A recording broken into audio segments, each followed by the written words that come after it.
Sir, ఒకవైపు యుద్ధం, మరోవైపు ఆర్టిఫిషియల్ ఇంటెలిజెన్స్ చేస్తున్నటువంటి మాయ అనుకోవాలో లేకపోతే ఒక రకమైన సంక్షోభం అనుకోవాలో. సార్, ఈ రెండింటి నేపథ్యంలో దేశవ్యాప్తంగా ఆర్థిక సంక్షోభం వస్తుందా? అంటే యుద్ధం ఒకటే కాదు, యుద్ధము ఏ వల్ల కాదు. మీకు ఈ దేశంలో ఆర్థిక సంక్షోభం, ఆర్థిక సవాళ్ళు చాలా ఏళ్ళుగా పేరుకుపోయి ఉన్నాయి. డీవాల్యుయేషన్తో స్టార్ట్ అయింది, డిమానిటైజేషన్తో స్టార్ట్ అయింది, తర్వాత జిఎస్టీ, తర్వాత కోవిడ్ తర్వాత ఉక్రెయిన్ వార్ తర్వాత ఇప్పుడు వెస్ట్ ఏషియా వార్.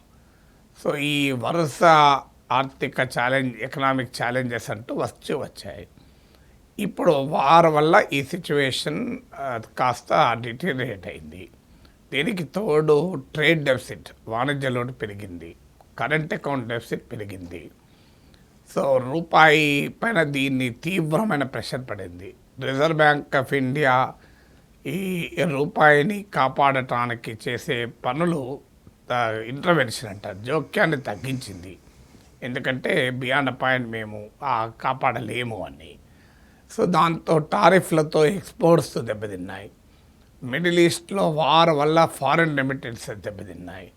సో ఇలా దీనికి తోడు ఫారిన్ ఇన్వెస్ట్మెంట్ పెద్ద ఎత్తున మన ఎకానమీ నుంచి వెళ్ళిపోవడం మొదలైంది.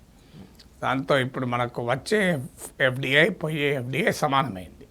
కానీ స్టాక్ మార్కెట్ నుంచి వెళ్ళే ఫారిన్ ఇన్వెస్ట్మెంట్ ఎక్కువైంది, వచ్చేది తక్కువ, వెళ్ళేది ఎక్కువ ఉంది.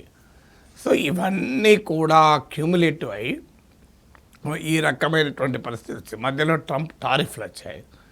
ట్రంప్ టారిఫ్ల వల్ల కూడా మన ఎక్స్పోర్ట్స్ దెబ్బతిన్నాయి. సో దానికి తోడు ఆర్టిఫిషియల్ ఇంటెలిజెన్స్ వల్ల ఏమైందంటే ఇన్వెస్టర్స్ ప్రపంచవ్యాప్తంగా పెట్టుబడులు పెట్టేవాళ్ళు ఇవాళ ఏ రంగంలో విపరీతంగా పెట్టుబడులు పెడుతున్నారు. దానివల్ల కూడా మనలాంటి దేశాల మార్కెట్ నుంచి ఎగ్జిట్ అవుతున్నారు.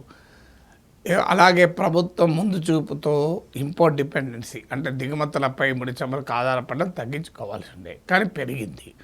2014లో 77.6% ఇంపోర్ట్ డిపెండెన్సీ ఉంటే ఇప్పుడు 88.6 పెరిగింది.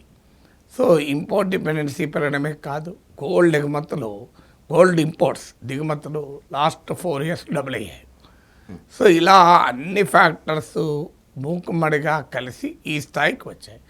ఇందులో కొన్ని మన కంట్రోల్లో లేని, ఇప్పుడు వెస్ట్ వార్ కానీ మన ప్రభుత్వ వైఫల్యాలు మరికొన్ని. వెరసి ఇవాళ ఒక తీవ్రమైన ఆర్థిక ఛాలెంజ్ అయితే భారతదేశం ఎదుర్కొంటోంది. ఇంకా రాబోయే కాలం ఇంకెక్కువ ఎదుర్కొనే అవకాశం ఉంది.